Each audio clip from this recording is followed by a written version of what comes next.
ये है सऊदी अरब का लाइन प्रोजेक्ट, जिसको नियोम फ्यूचर सिटी भी कहा जाता है। इतना बड़ा मेगा प्रोजेक्ट आने वाले सालों में दुनिया पहली बार देखेगी। ना सिर्फ बड़ा, बल्कि नियोम दुनिया का सबसे महंगा कंस्ट्रक्शन प्रोजेक्ट भी है। 500 बिलियन डॉलर की लागत से तैयार किए जाने वाले इस प्रोजेक्ट में दो 500 मीटर ऊंचे स्काई स्क्रैपर्स एक दूसरे के पैरेलल बनाए जा रहे हैं, जो कि हैरत अंगेज तौर पे सऊदी के रेगिस्तान में 170 किलोमीटर तक फैले होंगे। ये ऐसा ही है जैसे न्यूयॉर्क के वन वर्ल्ड ट्रेड सेंटर की 4500 कॉपीज बनाकर उनको एक ही लाइन में खड़ा कर दिया जाए। सऊदी क्राउन प्रिंस मोहम्मद बिन सलमान नियोम को फ्यूचर की एडवांस्ड लीनियर सिटी बनाने का ख्वाब रखते हैं। एक ऐसी सिटी जिसमें शीशे के फसाद के अंदर 90 लाख लोग रह पाएंगे। पर क्या ऐसा मुमकिन भी है कि नहीं? इसके ऑर्गेनिक सिटीज के मुकाबले में क्या क्या फायदे हैं और क्या क्या नुकसानात? क्या कहीं सऊदी अरब अपनी गिरती हुई इकोनॉमी को बचाने के लिए अपना सब कुछ दांव पर लगाकर कोई गलती तो नहीं कर रहा? और अगर किसी वजह से ये नियोम प्रोजेक्ट फेल हो गया तो फिर सऊदी के पास पीछे क्या बचेगा? ज़ेम टीवी की वीडियोस में एक बार फिर से खुशामदीद। नाजरीन, नियोम सऊदी अरब के ऐसे प्रोजेक्ट का नाम है जो अपनी नौयत का सबसे यूनिक शहर कहलाया जाएगा। ये सऊदी अरब के वेस्ट में गल्फ ऑफ अकाबा से शुरू होकर एक लाइन की सूरत में सऊदी अरब के ईस्ट में 170 किलोमीटर तक फैला होगा। 2021 में जब सऊदी क्राउन प्रिंस मोहम्मद बिन सलमान ने इसकी अनाउंसमेंट की थी, उस वक्त कहा जा रहा था कि शायद ये प्रोजेक्ट कभी स्टार्ट ही नहीं हो पाएगा। लेकिन अभी सैटेलाइट इमेज में देखा जाए तो एक्चुअली इस पर काम स्टार्ट हो चुका है। जो लोकेशन बताई गई थी एग्जैक्टली वहाँ एक बहुत बड़ी अंडर कंस्ट्रक्शन लाइन वाकई में नजर आ रही है। जहाँ लाइन की लंबाई 170 किलोमीटर तक फैली होगी, वहीं इसकी चौड़ाई सिर्फ 200 मीटर है। यानी ये चौड़ाई नॉर्मली किसी सोसाइटी के एक ब्लॉक जितनी है। नियोम की ऊंचाई को 500 मीटर तक प्लान किया गया है। 500 मीटर ऊंचे दो स्काई स्क्रैपर्स को 170 किलोमीटर तक खींचा जाएगा। ये इतना ही ऊंचा है जितना मुंबई के इंपीरियल 2 या कराची के बहरिया आइकॉन को डबल कर दिया जाए। तो अब आप खुद लाइन की हाइट और इसकी लंबाई का अंदाजा लगा लें कि ये कितना बड़ा मेगा स्ट्रक्चर होगा।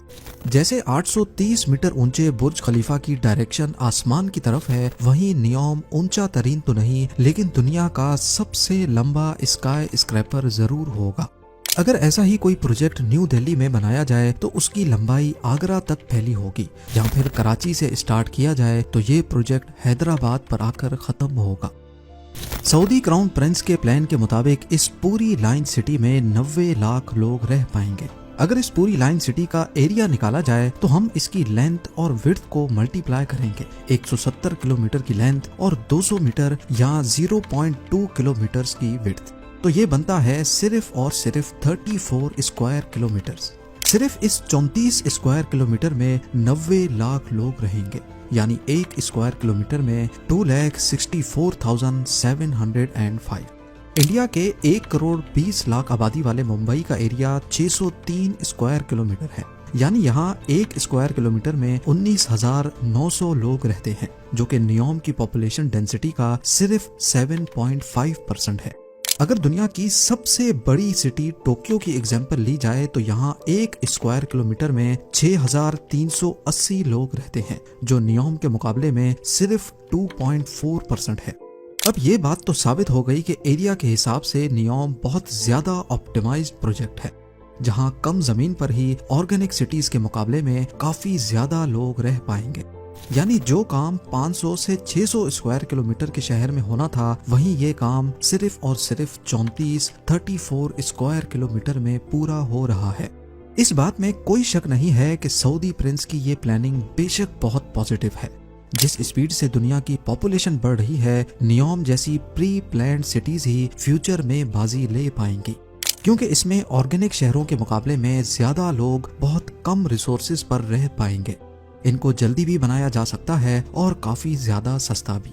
इस किस्म की सिटीज को लीनियर सिटी कहा जाता है, क्योंकि नियोम एक प्लान्ड लीनियर सिटी है। इसी वजह से इसके काफी फायदे भी हैं। जैसा कि नॉर्मल सिटीज में रिसोर्सेज काफी जाया होते हैं, लेकिन लीनियर सिटी में सब कुछ प्लान्ड होने की वजह से रिसोर्सेज का लॉस ना होने के बराबर होता है। जिससे ऑपरेटिंग कॉस्ट भी कम हो जाती है। इसका अंदाजा आप इस बात से लगा लें कि मेक्सिको सिटी की पॉपुलेशन भी नियोम की प्रोपोज्ड पॉपुलेशन जितनी ही है। लेकिन अगर मेक्सिको सिटी में सारे रोड्स को ऐड कर दिया जाए, जिसमें मेन रोड्स, स्ट्रीट्स और एक्सप्रेस वेज भी शामिल हैं, तो यहाँ टोटल 3 लाख किलोमीटर से भी ज्यादा रोड्स बनाए गए हैं। इस रोड नेटवर्क को वन पीस में बनाया जाए तो ये अर्थ के 7.5 चक्कर लगा सकता है। इसके मुकाबले में सेम पॉपुलेशन वाले नियोम में सिर्फ 170 किलोमीटर का रोड नेटवर्क होगा। नियोम की इस लाइन सिटी में सबसे ऊपर पेडेस्ट्रियन लेयर रखी गई है, जहां कोई गाड़ियां नहीं चलेंगी। दूसरी लेयर को सर्विस लेयर का नाम दिया गया है, जिसमें गाड़ियां भी चलेंगी और शॉप्स भी इसी लेयर में होंगी। और तीसरी स्पाइन लेयर होगी, जिसमें fully artificial intelligent high speed train का नेटवर्क होगा। किसी को भी पूरे नियोम के 170 किलोमीटर में कहीं भी जाना होगा, वो लिफ्ट के जरिए स्पाइन लेयर में जाएगा और ट्रेन में बैठकर अपनी मंजिल पर रवाना होगा। इस पूरे 170 किलोमीटर को ये हाई स्पीड ट्रेन सिर्फ 20 मिनटों में कवर कर पाएगी। ये 20 मिनट तो हम किसी मेट्रोपॉलिटन सिटी में ट्रेवल के दौरान ट्रैफिक सिग्नल्स पर ही जाया कर देते हैं। तो अब सवाल उठता है कि अगर लीनियर सिटीज के इतने ज्यादा फायदे हैं, तो फिर नियोम जैसे दूसरे प्रोजेक्ट्स दुनिया में कहीं और क्यों नहीं बनाए जा रहे। हकीकत यह है कि लीनियर सिटी का ये आइडिया काफी पुराना है और इसको इम्प्लीमेंट भी किया गया था, पर ये ऐसे काम नहीं करता जैसे सोचा जा रहा है। 19th सेंचुरी में मैड्रिड की एक डिस्ट्रिक्ट में प्लान्ड लाइन सिटी बनाई गई थी। इसको सिउडेड लाइनियल का नाम दिया गया था। इसकी विड्थ 400 मीटर थी, नियोम से डबल, और इसको 50 किलोमीटर लंबा प्लान किया गया था। लेकिन कंस्ट्रक्ट सिर्फ 5 किलोमीटर ही किए गए थे। आइडिया ये था कि वक्त के साथ साथ इसमें इजाफी सेक्टर ऐड करके इसको मजीद लंबा कर दिया जाएगा। पर अगर ग्राउंड सिचुएशन देखी जाए तो आपको ये बात जानकर हैरत होगी कि मैड्रिड में आज इस लाइन सिटी को ढूंढना काफी मुश्किल है। ये है वो 5 किलोमीटर की लाइन। आज इसके गिर्द फैले शहर ने इसको पूरी तरह से छुपा दिया है और असल में होता भी यही है। दुनिया में कहीं भी नजर दौड़ाकर देख लें, शहर या बस्तियां हमेशा ऑर्गेनिक तरीके से ही ग्रो करती हैं। लोग अपनी रिक्वायरमेंट्स के हिसाब से किसी जगह पर आकर बसते हैं और फिर शहर उस पॉइंट के गिर्द फैलना शुरू करता है। कहीं भी शिफ्ट होने से पहले हम अपने ऑफिसेज, स्कूल्स या यूनिवर्सिटीज तक का डिस्टेंस देखते हैं। अपनी कन्वीनियंस के हिसाब से शहर में कोई एक लोकेशन सेलेक्ट करके वहां शिफ्ट होते हैं, जबकि लीनियर सिटीज में ये ऑप्शन नहीं होता, बल्कि सबको एक ही पैटर्न में रहना पड़ता है। और क्योंकि ये लंबी ज्यादा होती हैं, इसी वजह से लोगों के दरमियान डिस्टेंस भी काफी बढ़ जाता है।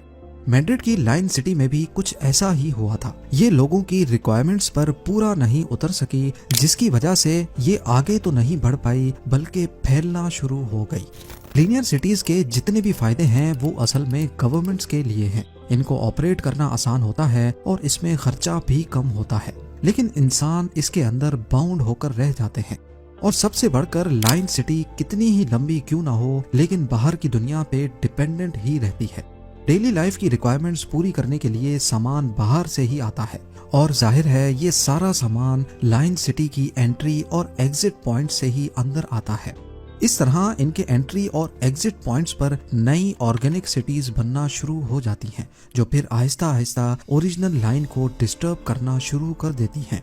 मैड्रिड के अलावा भी कई और मुल्कों में लाइन सिटीज के प्रपोजल दिए गए थे, लेकिन वो कभी कंप्लीट ही नहीं हो पाए या फिर उनकी कंस्ट्रक्शन से पहले ही प्रोजेक्ट कैंसिल हो गए। तो अब सवाल उठता है कि ये सब जानते हुए भी सऊदी अरब ने $500 बिलियन के इस नियोम प्रोजेक्ट में क्यों हाथ डाला।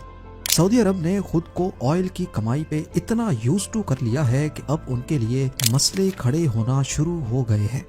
जहां दूसरी अरब कंट्रीज ने बहुत पहले से ही ये खतरा भांप लिया था और अपनी इकोनॉमीज को टूरिज्म की तरफ डाइवर्ट कर दिया था, वहीं एक्सपर्ट्स का मानना है कि सऊदी अरब को आने वाला खतरा वक्त पर नजर नहीं आया। एस्टीमेट्स के मुताबिक 2050 के आसपास अर्थ के तमाम फॉसल फ्यूल रिजर्व्स खत्म हो जाएंगे और इस आने वाली मुसीबत में सबसे ज्यादा सऊदी अरब को अफेक्ट होने वाली है। यही वजह है कि दुनिया तेजी से इलेक्ट्रिक कार्स या ग्रीन एनर्जी की तरफ जा रही है। सऊदी अरब, जिसकी 95% इकोनॉमी चल ही ऑयल की वजह से रही है, अब उनकी ये डिपेंडेंसी गले का हार बन चुकी है। एक्सपर्ट्स का ख्याल है कि इस डिपेंडेंसी से निकलने के लिए और सऊदी इकोनॉमी को टूरिज्म और टेक्नोलॉजी पर डाइवर्ट करने के लिए ही क्राउन प्रिंस ने ये कदम उठाया है। सऊदी का मेन सोर्स ऑफ इनकम है सऊदी अरामको, जिसकी कुल मालियत $2 ट्रिलियन है। पर ये पैसे तो ऑयल कंपनी की वर्थ है जो इनको हर साल $120 बिलियन का प्रॉफिट जनरेट करके देती है, जिसमें से करीब 70 बिलियन तो कंट्री के खर्चों में बजट की सूरत में चले जाते हैं। पीछे बचते हैं $50 बिलियन। यानी अगले 10 सालों तक अगर यही प्रॉफिट बरकरार रहा तब जाकर सऊदी नियोम के $500 बिलियन का खर्चा बर्दाश्त कर पाएगा। और अगर किसी वजह से ये प्रोजेक्ट फेल हो गया तो फिर सऊदी अरब के पास अपनी इकोनॉमी को डाइवर्ट करने का, दूसरे इनकम रिसोर्सेज ढूंढने का वक्त नहीं बचेगा। आपका इस बारे में क्या ख्याल है, मुझे कमेंट सेक्शन में जरूर बताइएगा। उम्मीद है ज़ेम टीवी की ये वीडियो भी आप लोग भरपूर लाइक और शेयर करेंगे। आप लोगों के प्यार भरे कमेंट्स का बेहद शुक्रिया। मिलते हैं अगली शानदार वीडियो में।